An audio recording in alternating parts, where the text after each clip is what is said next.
I think I have got a good handle on the German names, but I did meet with Steen during lunch and made sure that I tried to get his name as correct as possible. So I'd like to welcome Steen Thygesen, who is the CEO of Audientes, Denmark, who's come all the way from Denmark, and we are really pleased to have you here, Steen, and welcome. And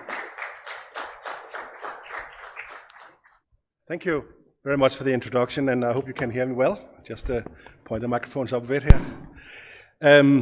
It's a pleasure to be here today. It's been almost 3 years since I was in Bengaluru last time before COVID and everything, and now we are back to almost normal, it seems. That's fantastic, and congratulations, Jose, with the event here. You also think you made a very poignant comment when you kind of introduced the whole session of health here, in that I do fully believe that the key to sustainable cities is indeed the health and well-being of its citizens. And that's really, you can say, that's what my little presentation here will be centered around. It is a session around how Audientes has used technology to create a new solution for helping people with hearing loss. So this is really about our experience and what it is that we have had in mind in having created what we have, which I will of course detail a little while later.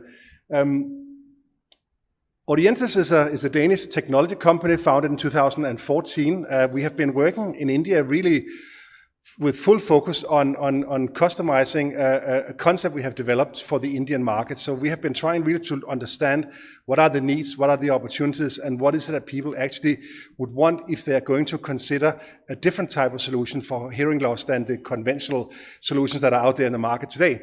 India, of course, is a huge country. There is around 75 million people with kind of disabling hearing loss, and you can say more if you add sort of people who are just bordering with that, sort of another 25 million. So it's a huge number, and the thing is, in people-rich countries like other countries in Asia, they actually make up most of the world's populations with hearing loss. So the fact is, there is very few of those people today that actually has a solution that they can access and that they can afford. And that's what we have really been trying to address. We are starting sales of our offering in India in this quarter, basically in this month, which is super exciting. We have just launched the product here in the weekend to our network of dealers and partners in India, and we inaugurated our office earlier last week as well with the Danish health minister visiting. So that was, again, it's a month of milestones for us, I would say. So the problem we're addressing is hearing health, and it is really a growing and immense global problem. There is today around 500 million people with so-called disabling hearing loss. And WHO projects this number will increase to in excess of 900 million by the year 2050. The challenge is that the conventional industry only sells around 17 million hearing aids per year. So it's very clear for most people that the industry is not going to catch up with the growth in hearing loss around the world because of the growth in the population, but also you can say the noise that are present in today's society in India with the horns and people staying very close to the traffic in a lot of situations. So this really is a problem that doesn't have a solution to address the growth today. We think that having done a rethink of what a hearing solution actually could entail may actually help address this big gap. As you can see, the difference between the orange kind of growth in people with disabling hearing loss and the installed base of hearing aids in use, which is around 45 to 50 million hearing aids today. So a huge gap. In India, of course, a country with a population in excess of 1.3 billion people, the numbers are around, as I said, 100 million people with hearing loss. There is around 8.5 million people today that are enjoying the benefits of a good quality fitted hearing aid solution.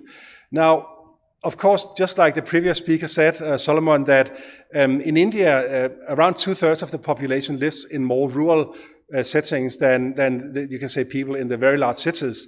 So it's also very clear that where people who has an education within audiology or hearing experts of other kinds like ENT doctors, they do seek out the big cities to conduct their business in. So it means that there is a huge gap in when you get out in the more remote settings when it comes to people that can help individuals with hearing loss.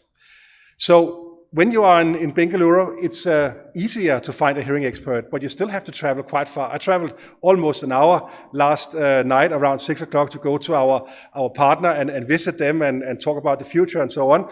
And of course, if I had been in rural India, I might have to travel for days to get to someone that could help me. And that's really the issue that is at stake here. So the issues of why do people in the world, in India, not have a good solution for their hearing loss? That's actually because largely due to cost. Their good quality solutions are very costly. They range from $500 to maybe $3,000 for one hearing aid. And the prices in India are not cheaper than in other parts of the world. It really is quite remarkable. But there is a shortage of audiologists. There is like one audiologist for every 500,000 citizens in India. So there's a huge gap there. And for most people entering this process, it is a costly and kind of complex process. They have to be present at a clinic a number of times and so on. So what people resort to is often going for one hearing aid, which is not good because the brain can't really understand why does everything come into one ear and not the other one. So there's a lot of issues around that. So they often seek out inexpensive solutions, like we call them sound amplifiers, that are, you can say, they definitely produce a high sound pressure, but they do that equally across the whole frequency spectrum. So where a person hears well gets really amplified so much that they will lose the ability to hear well at those frequencies in order to compensate for where the hearing is poor. So not a good solution either. And then there's the whole issue of stigma. Many people don't like to wear a hearing aid because it makes them look kind of old and, with a disability. And, so just a lot of people says, no, I don't want that. So those are the factors that we have been addressing in our concept. Now, just sort of a little basic kind of thing about the process. So if you want to have a hearing aid fitted, you have to sort of find a specialist, have a hearing test done, you have to book the appointment, go down there.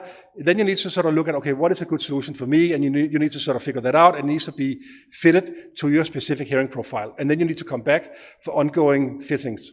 Now, what we have done, we have kind of digitalized that whole process. So we have built in the hearing test and the fitting in our product, and we have built in the ongoing kind of, you can say, adaptation and sort of fine-tuning of the solution. So we are basically, you can say, taking the whole thing and build it into one device that, that I can actually kind of just hand up here. So this is the Audientes hearing aid. It looks like a headset, and we have chosen that form factor because that was what people responded positively to when we tested that a couple of years ago. And we have been developing a product that is a 66 gram light, very comfortable, fits snug around the neck, can be hidden under a collar. And that is basically what we call our self-fitting hearing aid. It's named Ven. It means friend in Danish. And I think it has got many sort of connotations around the world, but a friend that can help you hear better is something that most people need. So it is a classic hearing aid in the sense that it is a binaural fit, 2 ears, really good fit, using the industry-leading algorithm called NAL-NL2 from the Australia National Laboratory for audio, and very good sort of fitting, very close to what people actually can say has a hearing loss indicating. And we've built in some smart technology that helps adjust and use the product in daily use. So of course it has a long spec sheet, and I don't want to go through that here, but just to make the point that what you see here is really what would normally be in a very high-end hearing aid. So all the basic features that makes it a quality hearing solution, but also it has got the features around a media device, so connects well with a smartphone for streaming music or TV and other solutions. And it has got this built-in battery, so it's basically you can recharge it every night or every other night, and it keeps you going for days. So a good solution with an app that helps people kind of interact with it, run the hearing test. You can do it on the device, but also you can press the buttons on a smartphone. People like that. So just really to touch on, so what is it that we are helping in terms of hearing loss? Well, it is the classic case here of age-related hearing loss with a sort of sloping hearing loss. Many people get that when they get beyond the age of 50, maybe even 45, but it becomes difficult to hear people in the vicinity of you. It becomes difficult to hear distinguishing voices in large crowds and so on. So this is a great solution for people who has this beginning hearing loss and need a solution, but may not want to get the real kind of, fitted device and all of that hassle.